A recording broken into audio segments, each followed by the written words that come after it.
The personal views expressed by our podcast guests are their own and are not legal advice or official statements by their organizations. Hello, my name is Debbie Reynolds. They call me the Data Diva. This is the Data Diva Talks Privacy podcast, where we discuss data privacy issues with industry leaders around the world with information that businesses need to know. Now, I have a very special guest on the show, Chuck Brooks. So famous. I'm happy to have you on the show. He is the president of Brooks Consulting International. He's an adjunct faculty at Georgetown University. And yeah, I'm happy to have you on the show. Welcome, Chuck. Thank you. It's great to be on the show. Yeah. Looking forward. Yeah. Well, I've known you forever. I've followed your work forever. You have to give a more fulsome account for your background. I see you everywhere. I see you speaking everywhere. People always talk about you, and I'm like, oh yeah, Chuck, he's awesome. And so it's funny because I was reading Forbes and I saw your name popped up in an article that you had written called Why Data Privacy is a Strategic Imperative for Organizations. So yeah, I definitely want to discuss that, but I just wanted to give a little bit of a background of kind of how we know each other. So first of all, you are so prolific in how you communicate. So in the books, articles, speaking, all the things that you do, I see you all over. You're so famous in cybersecurity. And so it's always fun for me to see you. I did not know that you're a Chicagoan like me. You're from Chicago. So it's so cool. And I didn't know, like, both of us have been adjunct professors at Georgetown University. It's a small world.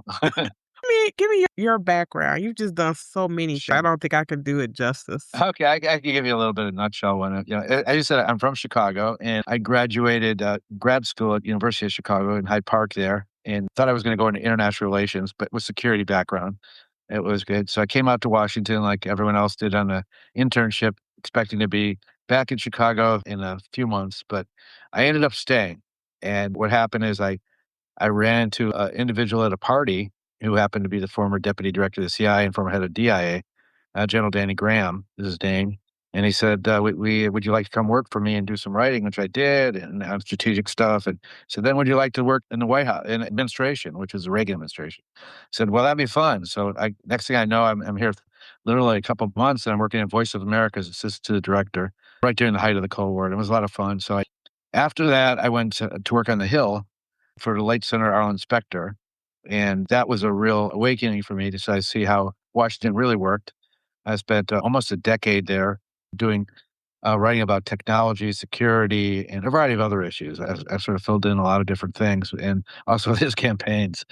But so then after that, 9/11 happened, and I got a call and said, would you like to be part of a startup? And the startup was the Department of Homeland Security. And I was one of the first people there, and helped set up the legislative directorate and also the science and technology directorate. And from that on, it's just mostly industry. It's all industry, but notably a vice president of Homeland Security at Xerox, a vice president of research development, Rapiscan. And then I finished my full-time work career because I'm doing actually more work since I've retired at General Dynamics Mission Systems, where I was scouting emerging technologies, particularly in cybersecurity. And like you said, I teach at Georgetown in the cybersecurity risk management program. And I had designed my own course in emerging technologies, and I just wrote a book called Inside Cyber last year that's done very well. It talks about the implications of the new technologies, including on privacy. So, and I've traveled all over the world recently, and that's one of the benefits, I think, of speaking. You get to see the world and meet a lot of interesting people, and it's great to be on the program. Oh my goodness. I'm glad I didn't try to go into all that detail. That's like a lot. I had no idea about that backstory. So much is happening right now. I feel like I don't know how you feel. I feel like this is almost like when the commercial internet started. Like, that's my feel that I'm getting right now, like AI and all these really cool things or interesting things that are happening in technology, but it brings to bear a lot of the cybersecurity risk, right? I feel like technology sort of cuts both ways like a sword. So there's these great things it can do, but a lot of people don't think about the bad things that can happen. But I want your thoughts. No, I think you gave a great analogy. The fact that the internet was created without security in mind, and now we're moving ahead into artificial intelligence and quantum, which are much more sophisticated technology platforms that are also much riskier. So you're right. The talk that there's two sides to technology, the good and bad, is very true. And a good example, I think, is what's happening with AI. We've seen the growth of AI just be exponential in the last couple of years, particularly first with generative AI, when everyone's doing chat GPT and then creating things. And now you have agentic AI, which is where the agents do the work for you. So I think it's, budding. There's a whole variety of platforms. Businesses are adopting it. Universities are adopting it. So everyone's being immersed in it. And the problem is, while we're getting immersed in it, so are the bad guys, the hackers overseas, the professional criminal groups, and they're using these technologies, particularly two things. One is to find vulnerabilities, which AI is very good at doing that, rapidly find expectations.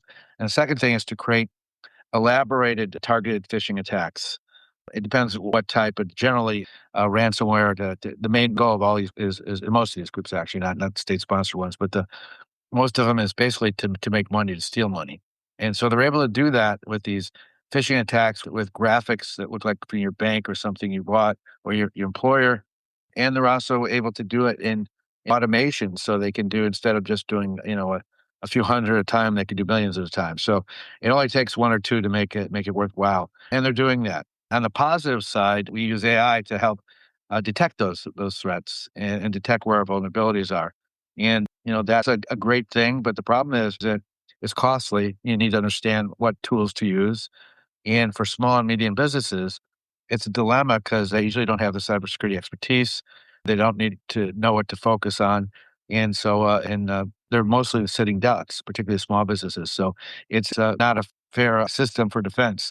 So, we're seeing a rapid expansion of all the surface attacks happening too. And they're using also bots. They're creating these bots that go over and flood websites or deliver, what is called polymorphic malware that can change its form, all kinds of interesting and scary threats.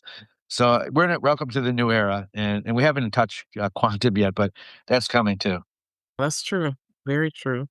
I want your thoughts if you could talk a bit about this, the new rage right now. People are rah-rah about agentic AI, right?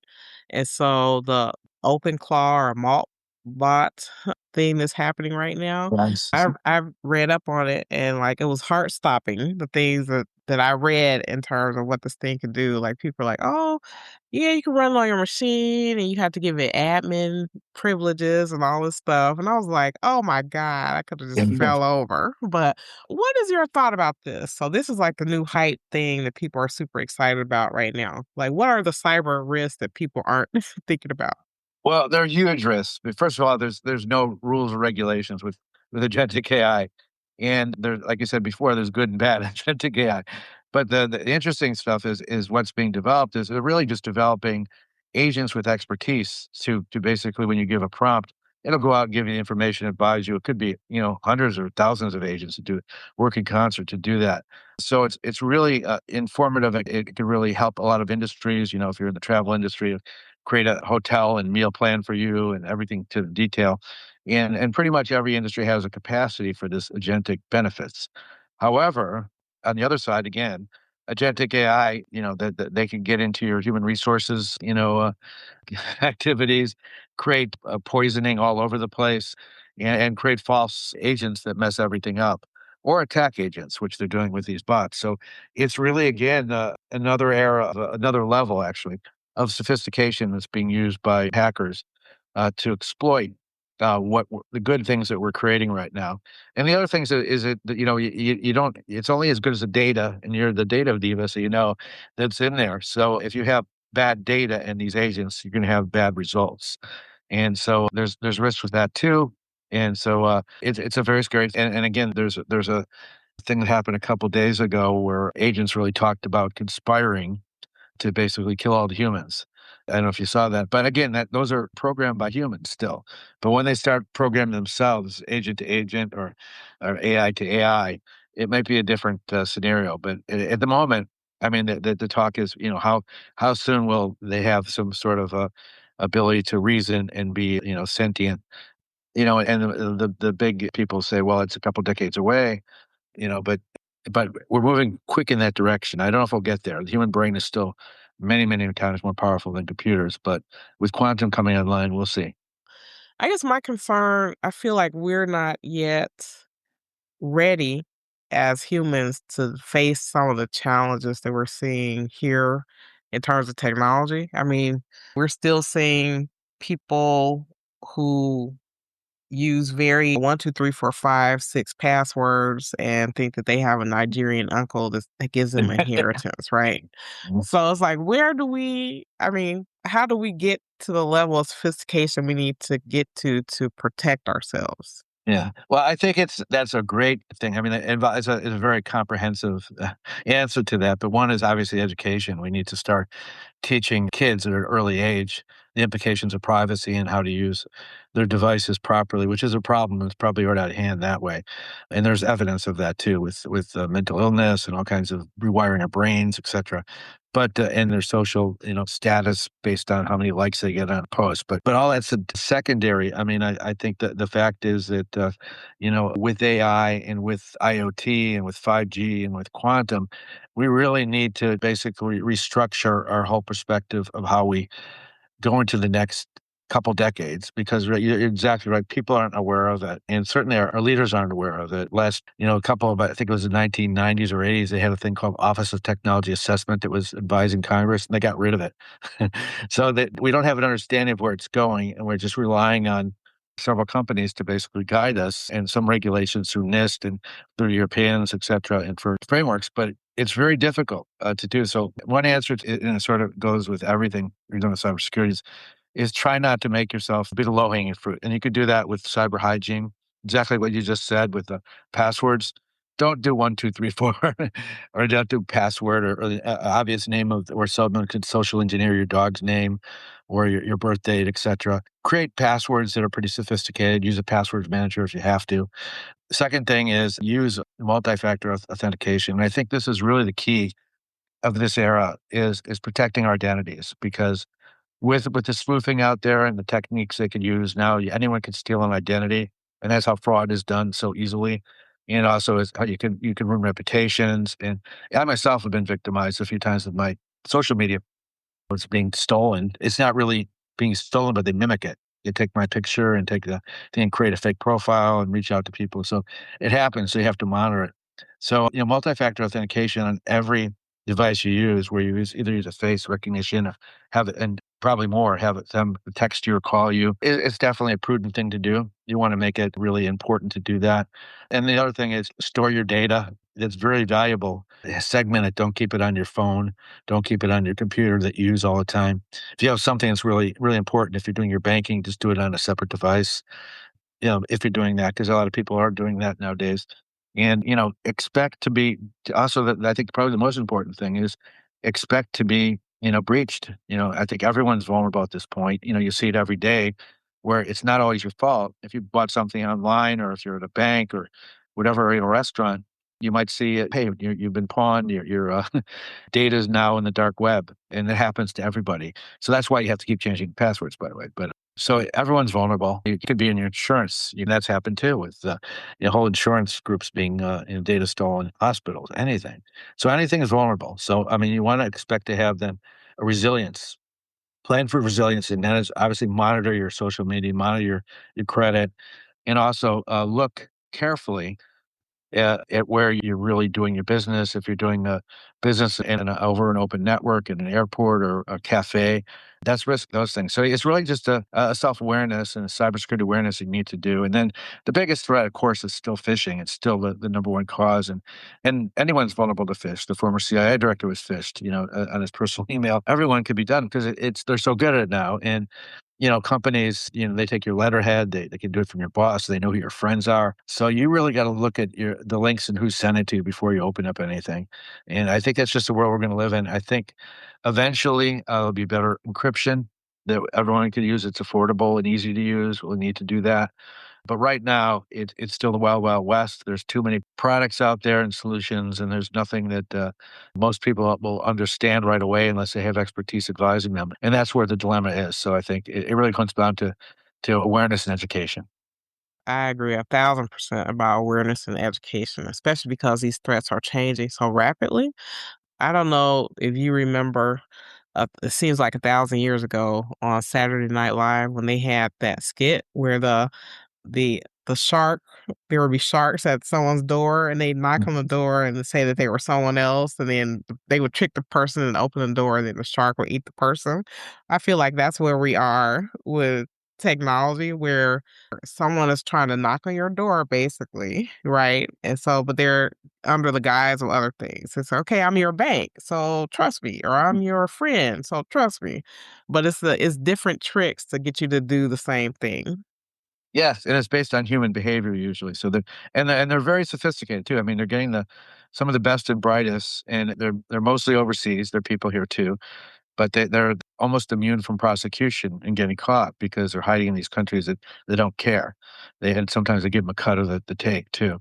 But, so it's a real problem, and people now that we're immersed in a digital world where we do everything online and all our communications, our banking, or buying everything, probably since COVID even more, we have to be very, very aware of the threats out there, and you just said the new ones coming out, which is mostly artificial intelligence at the moment, which is pretty scary in the ability what they're able to do with graphics and deep fakes and even voices. Yeah, totally. I want your thoughts on IoT, and this is because of agentic AI, and because of this discussion, and something that I've talked about a lot. I've done a lot of work in that area, and I have many concerns in that area. But my concern with IoT is that people don't see IoT as a threat, as a problem, and then now we're bringing in all these advanced technologies with AI, and this the thing about agents, the fact that your devices will be talking to each other and they'll be talking to each other about you. Yes. That's like my concern. But what's your thoughts? I actually just wrote an article on that, and it's a huge problem for a lot of reasons, but the one is that first, the AI devices are built all over the world with no rules. So you not necessarily know what's in them. And then they're basically have default passwords in them, which rarely anyone changes. So they're really pretty consistent and people could get into those pretty easy. And they do use it. They use it particularly against businesses. As a matter of fact, there's a famous case where, casino was, probably one of the most well fortified physical and digital entities there is was breached because they went in through a fish tank that was networked to the system. So anything connected can be an entry point. So whether it's your phone, whether it's your doorbell, whether it's your Alexa, everything there, and Alexa has other implications because there's maybe it's listening to your conversation too. So you have all these endpoints that are basically easy access. So it's a real dilemma, and I don't see any endpoint solutions for cybersecurity, and that's something to do with managing it and again. But again, it's orchestration of those technologies, understanding of them, and it's good for businesses. But for the individual, it's much more difficult. So you can rely on some programs that on your computer that prevent anything from going into your laptop or phone. But you have to be very wary of the Internet of Things because it's certainly it's a playground now for the hackers. Your playground for the hackers. That's like a very apt way to put it. I want your thoughts, and you're probably the best person to ask this question because you understand these domains really well. So I feel like people confuse cybersecurity with privacy all the time. So they definitely have a symbiotic relationship, but they're not the same. But can you give me your take on the differences there? Sure. I mean, a good example, let's say social media. When you're on, let's say you're on Facebook or WhatsApp or any of the TikTok or any of these things, or Instagram, often though you'll do some shopping. You'll go to a site and they may say you have permission to follow you with the cookies, etc. That deals with your privacy, whether you have the right to control it, but not really because most people don't look at it. And often a lot of these sites do it anyway. So that element of privacy maybe give them access to everything you've bought online, what you're liking online, saying, "Oh, I like those shoes," and all of a sudden you'll get 15 ads pop up about different shoes. Or it can be even voice activated, something you're thinking about going on a trip to a country, and all of a sudden you see all these things about country. That is basically the marketing world taking advantage of your lack of protecting your privacy. With cybersecurity, the tools they intersect with privacy because they don't want identity theft, but they're basically trying to protect your data and your phone, your computer. So those are tools and technique and technologies to that are used to bolster your defense. But privacy itself is mostly an elective. You know, it's just like when you go into a hospital, you want to who do you want to share your medical records with?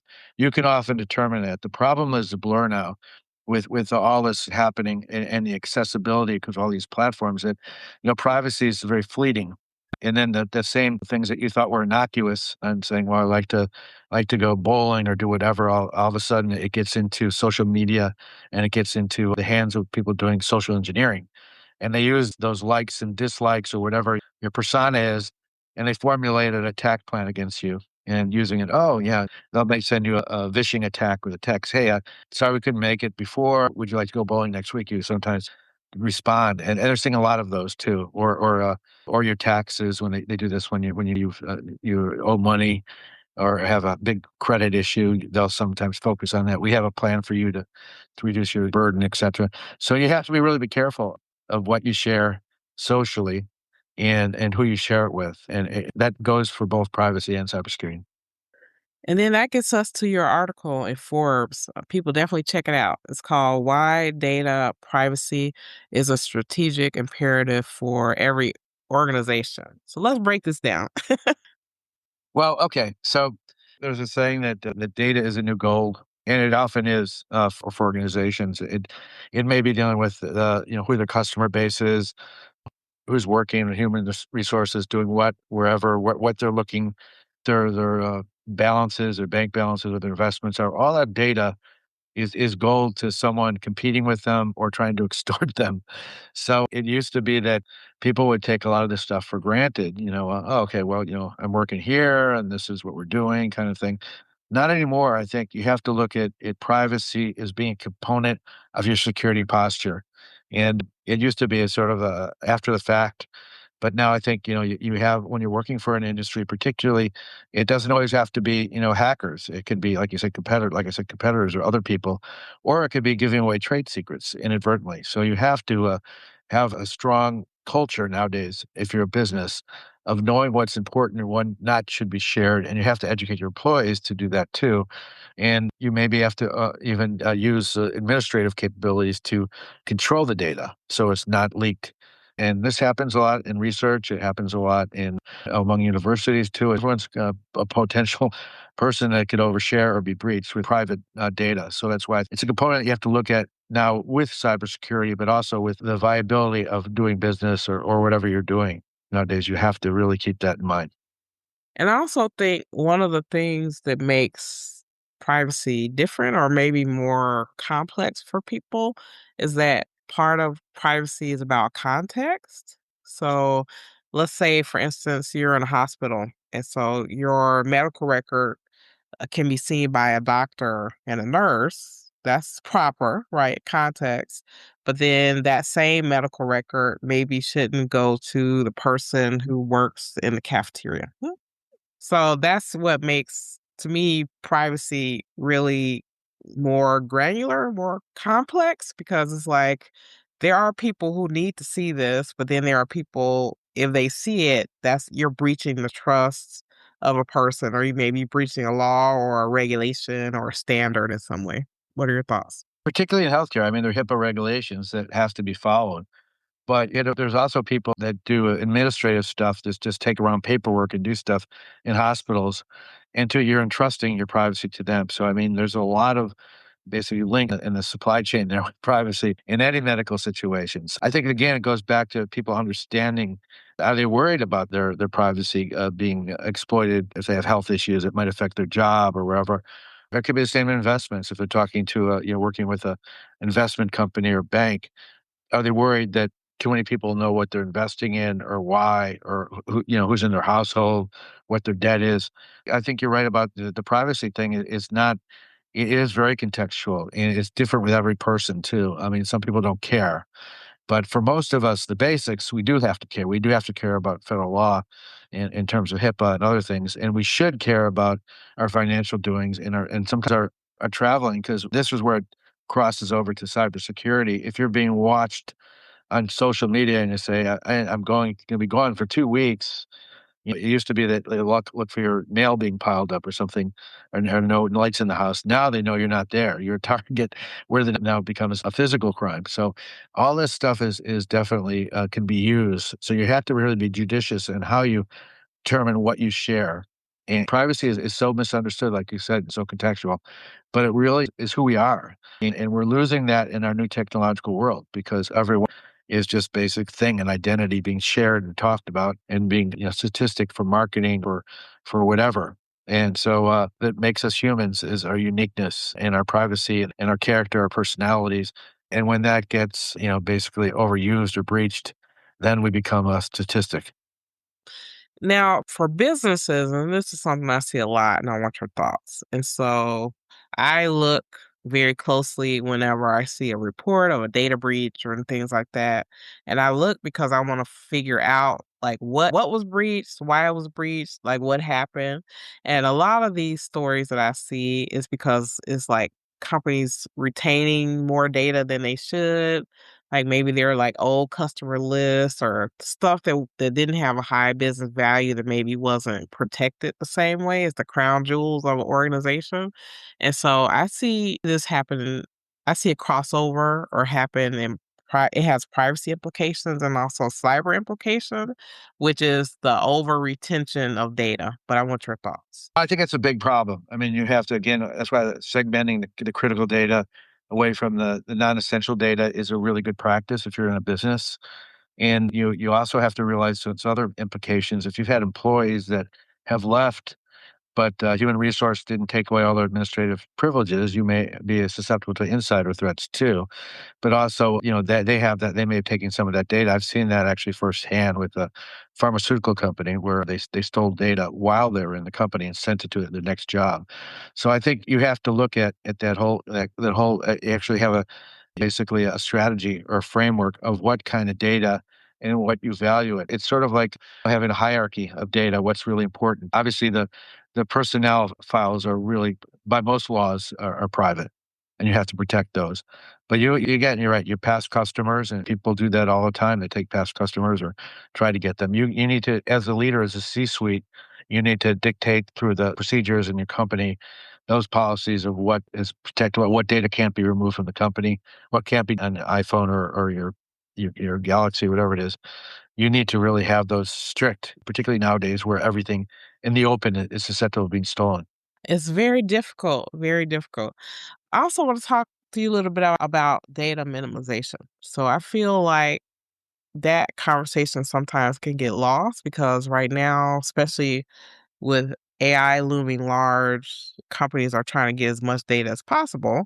But from a cyber and a privacy perspective, minimization can definitely help. And part of minimization is really figuring out what you need versus what you don't really need. Yes. What's your thoughts? Yeah, well, it makes sense in life too. There's an ergonomic thing. When you're mean and lean, you have more. You can access your data that's really useful quicker. And you're right, minimalization is usually the better way because things become obsolete now in the era we're in. Things that are 2 years old sometimes are already obsolete. It used to be a much slower timetable, and people would go back and they'd have files and this and that, but not anymore. And plus, they're all digital. So it's also a question of where you store them with the data. You don't have to have everything on prem, and you should, if you really want to store a lot of it, you should maybe do it hybrid, do it in the cloud or whatever. So that's another issue too. But I think the minimalist approach works well in life, even with where you're living as a house. You can accumulate too many things and you don't appreciate them. Same with business. If you have too many things, you can't get to the right thing you need, and you don't appreciate the things that are high value. Absolutely. And I want your thoughts on quantum. So I do a lot of presentations about quantum and emerging techs. That's my area. Great. But I feel like because quantum isn't here yet, people don't can't feel it, touch it, see it, or do anything.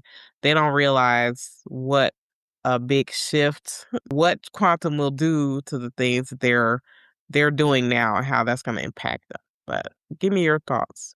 Yeah, we are definitely in the quantum era right now. If you'd said this 5 years ago, people had said, you're crazy. It's 25, 30 years off." But the technology is catching up really quickly, and there's different types of quantum, and that's what I think people, misunderstand. They're thinking of this big gateway computer that could have, 1,000,000 qubits that could basically be a super mind that could control all the data in the world. And we're going towards that. The Googles and others are trying to build that in IBMs. But the other type of quantums are algorithms and sensing devices. We use it for GPS already. And then there's a thing called quantum photonics, which are off the shelf right now. Quantum basically is using particles to do entanglement where you can do many things at the same time, unlike the X's and O's. And so I won't go into the details, but it just basically means it's millions and millions of times more powerful in its speed and collection of data and analysis of data. So it's like a super brain. So, but you can do limited amounts of that now with these photonic, which is basically based off of light. And so they're not, it's more stable than the particles are trying to use with qubits right now, which not as powerful and not as capable, but still it's here. So I think one of the big problems with quantum in our preparations is that everything that's encrypted right now will be vulnerable to being decrypted. So you're talking about all your financial banking and all the organizations and banks and around the world. You're talking about national security secrets. You're talking about everything. So if that happens, which is called Q Day, then whoever has that capability will be reign supreme. It's really a superpower. But it's really also not just quantum. They're going to combine quantum and artificial intelligence. So you're building that ability to pull up the data and analyze the data and with AI augmentation, and you really it's going to have great impact in creating new medicines and new materials like it is already.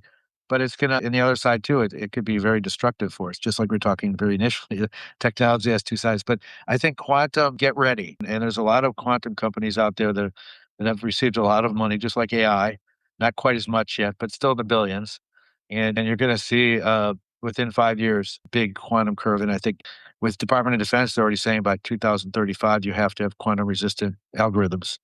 So if you're not preparing now and you're doing business with government, or if you're in a very area where you're handling sensitive data, you need to know this and you need to go and find the recommended ones from NIST and others that are already good right now. But quantum is here. It's coming and it's going to be bigger.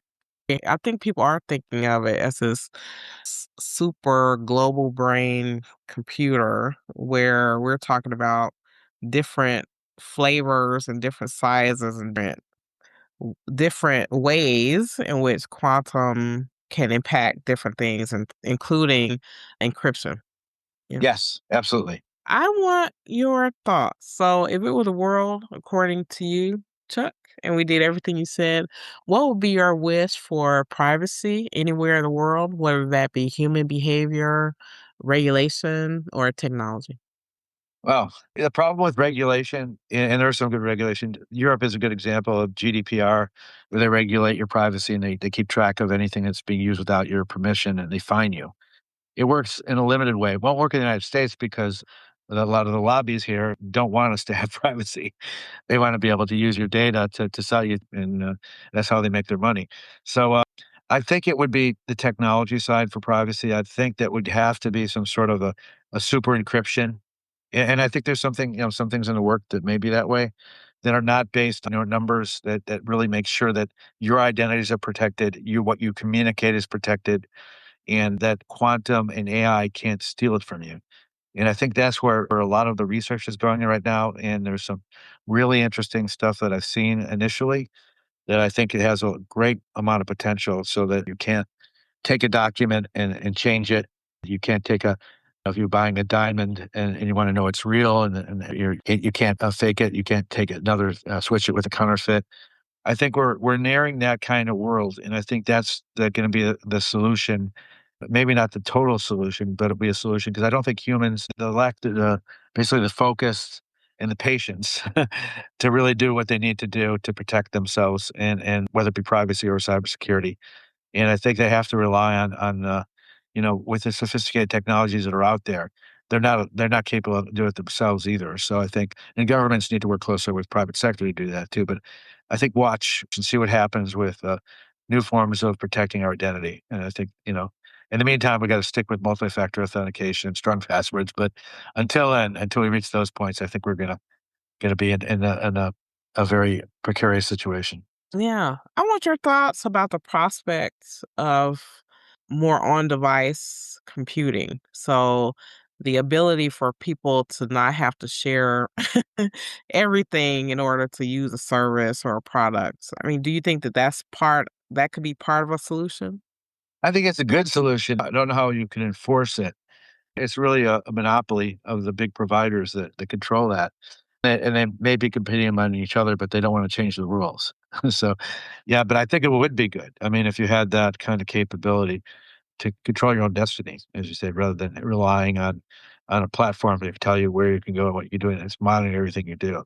But yeah, right now it is a difficult scenario because everything we do is leaving a digital footprint, and that goes to privacy, that goes to security. So it's if you look at it, it can be frightening when you think about it. So I think you really have to look at things in focus, and just like you secure your house and put a bolt on it or put a Ring doorbell with a camera or something like that, you have to start looking at doing that with your computer and your phone. Yeah, that's all great advice. Well, thank you so much, Chuck. It's amazing that Oh, that's you're on great. the show. I'm so happy that we were able to chat today. People, please follow Chuck. He's very prolific. You're everywhere all at once, which is really cool. And yeah, I'd love to keep in touch and find ways to Absolutely. collaborate. And if I come back home to Chicago, I'll definitely say hello. Excellent. All right, talk to you soon. Take care. All right, bye bye.